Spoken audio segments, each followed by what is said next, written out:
Namaste and welcome to Geeta's Kitchen.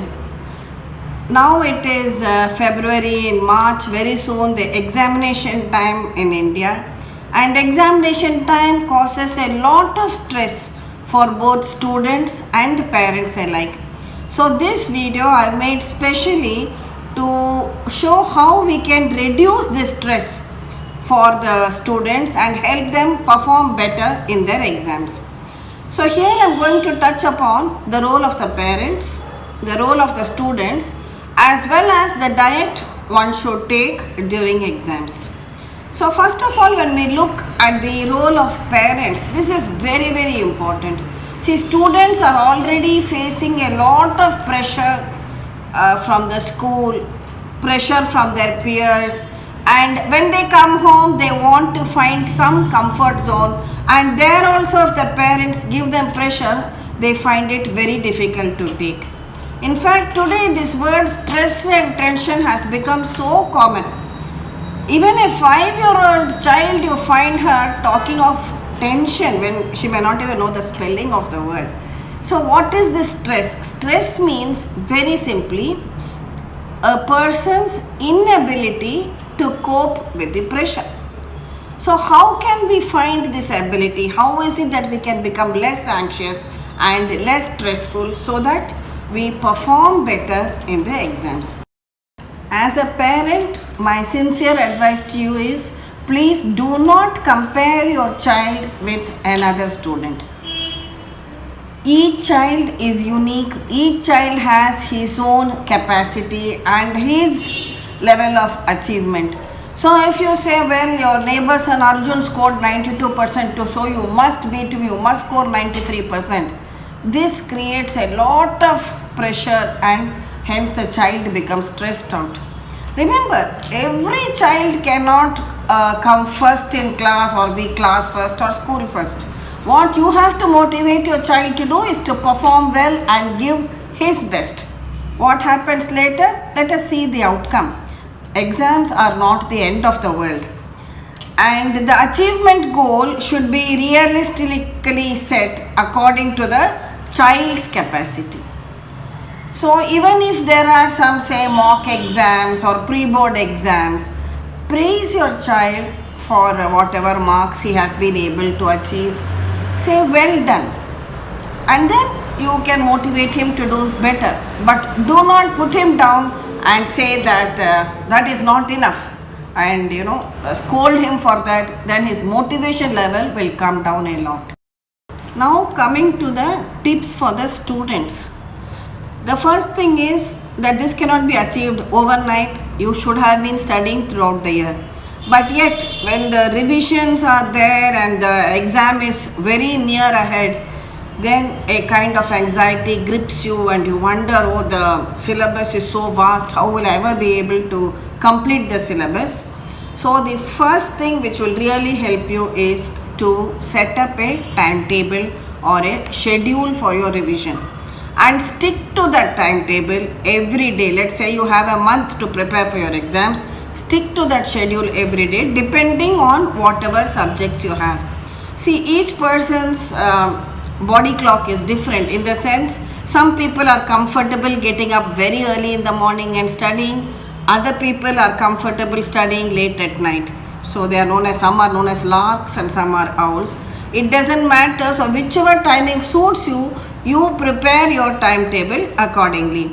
And also remember that in this schedule, give yourself enough breaks in between. It should not be a continuous 6 to 8 hour marathon. That is not going to help you at all. Give yourself breaks for relaxation so that you freshen up and your mind is now again ready to absorb the new concepts which you are going to revise or study. So for example, let's say you start your studies at 6 a.m. This is only an example. You can make your own according to your schedule. Just as a sample, let's say from 6 o'clock you start studying. So 6 to 8 a.m. you can say study physics. So you have studied for 2 hours. Now after 8 o'clock, give yourself a half an hour break. 8 to 8:30, take a break, have a wash, have some breakfast. 8:30, come back to your studies. Again 8:30 to 10:30, another 2 hour slot, and this time you change the subject. Start at the time, finish at the correct time, and decide which portions you are going to cover in that time. So maybe you are going to cover some language, whatever the language paper you have, 8:30 to 10:30, you can do that. Again take a half an hour break from 10:30 to 11, and refresh yourself. Maybe have a glass of juice or a handful or a bowl of salad, whatever you want, or just listen to music, chat with your family members. Main thing is you feel mentally refreshed. Come back at 11 to 1, change your subject again. Maybe you can do math for that time. 1 to 3, now you take a longer break in the afternoon, because 1 o'clock possibly you will have lunch, and studying immediately after lunch may not be very productive. You might feel sleepy and all that. So 1 to 3, take a break and relax. Again 3 to 5, start on a new subject, maybe chemistry. And evening time of 5 to 6, take a break, meet up with your friends, go for a walk, listen to music, play some game, whatever relaxes you. And again 6 to 8 in the evening, you can again study and go back to sleep, say by 10 or 10:30. This way you have a schedule for the full day where you are covered all the subjects and you are given enough time slots for each subject. So remember, just as it is important to schedule time slots for your subject, it is equally important to schedule breaks for each.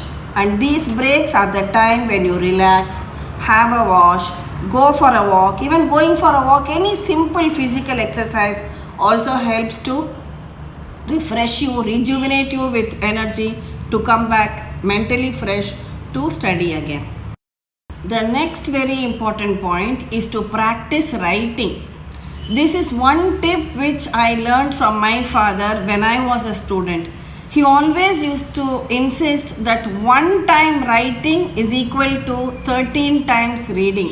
So even today you will find that I have my points, I have written down my points. So once I have written it down, it becomes very easy for me to give you all the points and not miss out on anything. So always write down your points.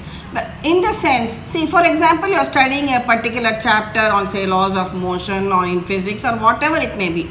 Make mind maps, make flashcards using mind maps or tree diagrams or any other visual which you can put on a small flashcard for each chapter that you are studying. Maybe formulae in physics or formulae in maths, whatever. So this should be very, very short and summarize the important concepts of that particular chapter. Now you have the time to study the entire chapter, but on the day before the exam, you just pick up these cards and quickly go through these points. And your revision should have been done so well that when you look at one particular point, it should remind you of what all that point entails. So for any particular chapter, if you remember 10 to 15 points, that's enough. Your entire chapter would have been completed. So these flashcards really help you a lot. It has helped me in my studies too, and that is why I am passing on that experience to you. And especially for children who are going for board exams, please remember to practice your solving of previous year's question papers. This will really help you a lot. And also another thing is, learn to time yourself. If you have a 3-hour exam, give yourself a mock exam at home. Even though you might have done it during your pre-boards and school, they give you enough of practice.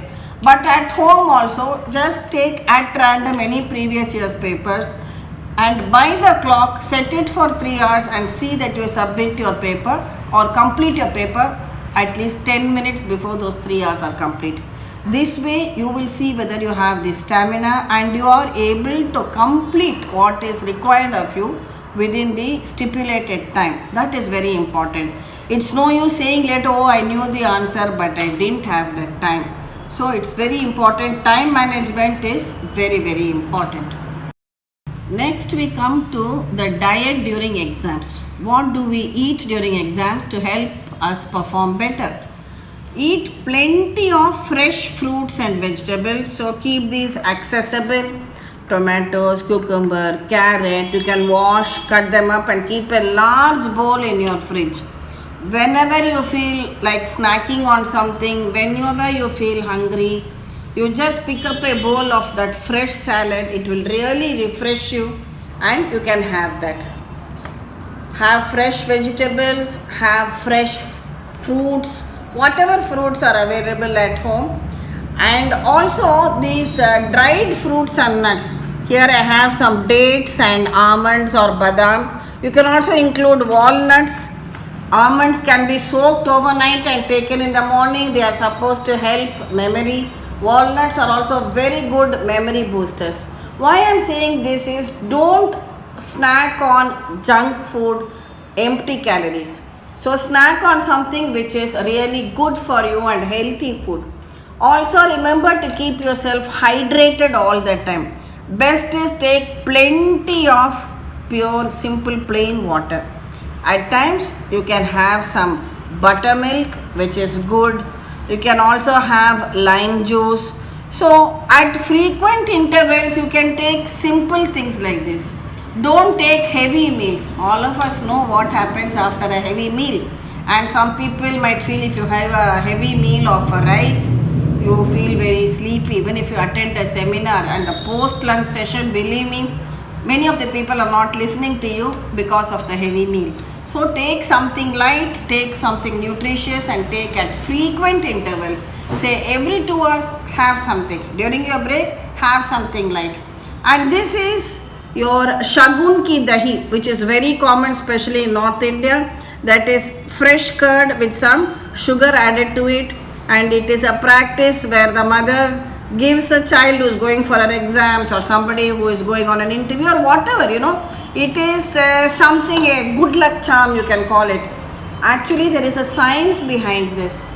Curd is full of calcium and protein, and this is going to help you in your mental alertness, help you to keep cool. So these practices which are come down in tradition also have got a lot of scientific backing behind them. You can have vegetable parathas or something where you don't have to spend a lot of time in eating. Just have some vegetables rolled up in your chapati or paratha, finish it off for lunch, you're good to go. Also, another favorite of mine is to have a kind of wheat rava upma or wheat rava khichdi. This is something which I recommend a lot because of its high fiber content, and you can add all the vegetables to it like carrot, peas, cauliflower, whatever you want. It is filling, nutritious, and you are not going to feel sleepy. It is not oily. And please don't eat food from outside, especially during exam time or just before exams. You have to take care of your health. You cannot afford to fall sick because it might cause indigestion or you might get some infection. Please avoid outside food at any cost. To keep yourself hydrated, if you have access, drink coconut water also. It's really very good for you. Another very important point is the power of positive thinking. Always think positive. Don't let yourself get worried unnecessarily about will I get the required marks, will I pass, what will happen if I secure less marks, what will happen to my future. Don't entertain such thoughts at all. For that you need to remain focused all the time. I'm sure many of you would have read the story of Dronacharya and all the Pandava princes. He took them out and asked them to look at the birds on the tree and shoot them. And he asked each one of them, what do you see? He asked Yudhishthir and Bhim and everybody else. And somebody said they saw the tree, somebody said they saw a bird, somebody said they saw the branches and leaves. But it was only Arjun who said that he saw the eye of the bird. That is how focused your concentration should be on exams. So don't allow yourself to be distracted by other things. This is the time for concentration. Once your exams are over, you can really enjoy when doing whatever else you like, but this is the time to be concentrated and focused on your studies. Now let's assume our study holidays are over and your exams are starting from tomorrow. What do you do at this stage? First of all, on the night before the exam, please sleep well. That is very, very important. You need at least 7 hours of good sleep. There are students whom I know who say, oh ma'am, we studied through the night, we didn't sleep at all, and I know that it's only the coffee and tea which got emptied and nothing went into their heads. So, sleep well, be relaxed, get up fresh in the morning. Otherwise, what will happen? You will just sleep in the exam hall because your brain is too tired to function. Then eat well also, be well hydrated, eat fresh fruits and vegetables. Don't overeat or don't overload your stomach before coming to the exam hall. Of course, reach on time. Now, in the examination hall, once you get your question paper, please spend 5 to 10 minutes trying to go through the question paper and understanding the different sections and what is required of you, and see which are the topics which you know very well and which are the topics where you might have to think a little bit before answering it. So first complete all the questions which you know very well, because otherwise what will happen, you start on some question and you get stuck over there. You will keep on thinking and wasting time, and the questions which you know very well would not have been answered, and unnecessarily you will lose marks. So complete answering all the known questions first. And again, if at all you happen to get stuck in a particular question, don't spend too much time on it. Try it, write whatever you know and move on. Then at least you can answer the other questions.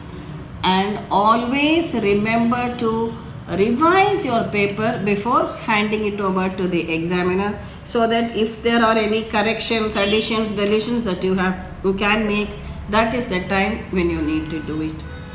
Remember, time management is very, very important when you are appearing for an exam.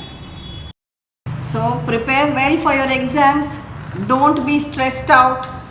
Best of luck. I am sure you will succeed and come out in flying colors. Thank you for watching. Do subscribe to Geeta's Kitchen and come back for more such interesting videos. Thank you.